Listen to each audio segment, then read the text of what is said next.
מזל טוב, נולד בן, נולדה בת, שמחה גדולה יש כאן, לפעמים גם תאומים.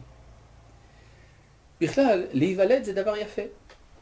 אמנם במסורת הנוצרית חושבים שלהיוולד זה בעצם באיזשהו מקום קצת בעיה, אולי אפילו קצת אסון, כי זה להביא עוד נשמה חוטאת לעולם שצריך לגאול אותה מחטאיה. אבל היהדות דווקא היא אופטימית, היא חושבת שלהוסיף חיים בעולם אין לך דבר קדוש ונעלה מזה. הרי זה דבר ראשון שנאמר בראשית התהוותה של האנושות, פרו ורבו ומילאו את הארץ וכבשוה. רבותינו אפילו צעדו עוד יותר, צעד נוסף, ואמרו בתלמוד, לא נברא העולם אלא עבור פריה ורבייה, שנאמר, לא תוהו ברעה, לשבת יצרה. ולא עוד אלא אמרו שאם אדם הביא ילדים בצעירותו, ימשיך להביא ילדים גם בזקנותו, שנאמר, לבוקר זרע זרעך ולערב אל תנח ידיך. אם כן, אנחנו אוהבים ילדים, הרבה ילדים. ילדים זה מתוק, ילדים זה טוב. אנחנו שמחים.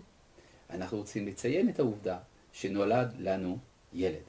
כיצד עושים זאת? עושים מסיבה, מזמינים חברים, אומרים דברי תורה, משבחים את הקדוש ברוך הוא שזיכה אותנו בילדים האלה. נותנים קצת אוכל, קצת מוזיקה, נחמד כזה. וזה, אין בזה חוקים, איך עושים את זה. אבל מן הראוי לציין באהבה, בשמחה, את העובדה שנשמה חדשה הצטרפה אלינו, ובמיוחד אם היא זכתה להיוולד במשפחה של אנשים השומעים את דבר השם, אנשים הרוצים לקיים את 7 המצוות שנסתוו בהם בני נוח, כדי לחיות חיים מלאי אמונה, קדושה, שמחה. אבל נשאלת השאלה, מה עושים אחרי כמה ימים? לעשות ברית מילה, כמו שהיהודים עושים. האם מן הראוי להצטרף אל בריתו של אברהם אבינו? מצד אחד הרי מצאנו שאברהם מעל את כל בני ביתו, גם המצטרפים אליו, אותם אנשי הנפש אשר עשו בחרן, נימולו איתו. כך שמזה נולדה ההלכה שמותר למי שאיננו מעם ישראל, אלא מבני אומות העולם, מי שרוצה למול, יכול למול. וכך פוסק הרמב"ם, שכל אדם שבא מן העולם ומבקש מאיתנו למול אותו, אנחנו רשאים למול אותו בתנאי, שזאת ברית מילה לשם מצווה. אבל אם יש לו כוונה אחרת, אין אנחנו מלים אותו. למשל, מה כוונה אחרת? להצטרף לדת אחרת, שגם היא מצווה על ברית המילה. זה אנחנו לא עושים ברית מילה כזאת. אבל אם זה לשם דבקות באלוהי ישראל, אז בוודאי שאנחנו מלים. יחד עם זאת, אני מוכרח להוסיף איזושהי הסתייגות. דבר ראשון, לא תמיד זה רצוי. אם אחד ההורים מתנגד למשל לברית המילה, למה להיכנס למריבה בתוך הבית? גדול השלום. ויותר טוב שלא למול מאשר לריב. 2. ברית המילה צריכה להיעשות על ידי אדם שיודע לעשות את ברית המילה, ולא על ידי חובבן. לפעמים יש בזה גם סכנות. ג' מה קורה כשלמשל הילד הוא בן לאמא שאיננה יהודייה, אבל האב יהודי. כאן אנחנו נכנסים לאיזושהי תסבוכת. פעמים רבות אנחנו מוצאים שזוגות מעורבים מבקשים למול את הבן, אולי כדי לחפות על אי יהדותו.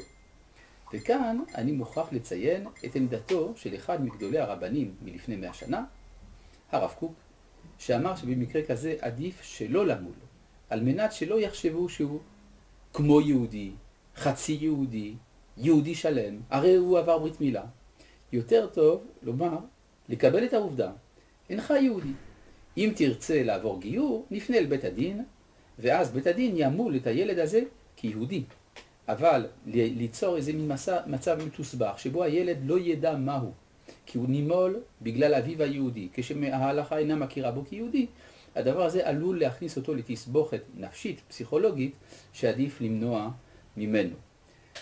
אמנם לא תמיד ניתן לאסור את הדבר, במיוחד שיכול להיות שבאמת מדובר במשפחה שהיא בדרך אל הגיור, ואז הייתי מציע להתייעץ באופן נקודתי עם רב המכיר את המשפחה, רב מקומי שנמצא באזור, ולשאול אותו.